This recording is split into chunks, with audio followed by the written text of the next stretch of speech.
मराठवाडा बिर्याणी हाऊसला आम्ही 10 वर्ष झाले येतोय. आम्ही सगळे मित्र. पहिल्यांदा त्यांचं ती त्या रोडवर होतं. नंतर तिथं एकदा रिनोव्हेशन केलं ते 2दा आणि आता तिसरी वेळ आहे की त्यांचं इथं आलंय ते. तर असं सांगायचं आहे की आमच्या प्रवासामध्ये ते पण सोबत आहेत आमचा जो काय आयुष्याचा प्रवास झाला आहे कंपनी स्विच करणं वगैरे, तर त्यांचंही त्या पद्धतीने रिनोव्हेशन होत वगैरे ते पण आता फार मोठ्या पद्धतीने. आम्ही काही तिथपर्यंत गेलो नाही, पण ती चव जी आहे ती त्यांनी मेंटेन ठेवली. आणि पूर्वी ते ॲक्च्युली बीडहून पाणी आणत होते असं मला समजलं होतं, त्यावेळेस त्यांनी सांगितलं होतं आत्ता बिर्याणी बनवण्यासाठी. पण ती जी चव जी आहे ती त्या दिवशी पहिल्या दिवशी खाल्ली आम्ही 10 वर्षापूर्वी, तीच चव आज पण त्यांनी मेंटेन ठेवली.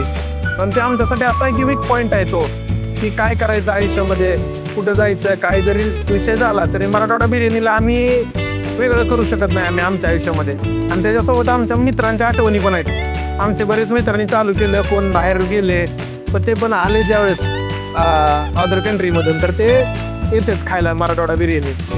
मग ते खूप म्हणजे मासवडी वगैरे सगळेच पदार्थ फेमस आहेत तिथं. पण एक तो आमच्या आयुष्यातलं आपलं एक आयुष्यात एक नातं असतं त्याप्रमाणे एक मराठवाडा बिर्याणी झालेला आहे. पहिल्यांदा आम्ही जेव्हा गेलतो मराठवाड्याला त्यावेळेस तिथं साधा पत्रा होता. त्याच्यानंतर रिनोव्हेशन करत करत आज इथपर्यंत आले आणि इथून आता विजन मॉलमध्ये याच्यापेक्षाही भव्य दिव्य खूप मोठ्या प्रमाणात. तर आमच्या खूप शुभेच्छा आहेत त्यांना की आम्ही स्वतः त्यांचा प्रवास बघितलेला आहे. एका छोट्याशा पत्राच्या हॉटेलमधून आज ते ह्या लेवलला पोहोचलेत. तर आता सगळ्यांनी तिथं भेट द्यावी आमची. आणि जास्त काही नाही, पण हे वगळून आम्ही बाकी काही मांडू शकत नाही, तेवढंच सांगू शकतो.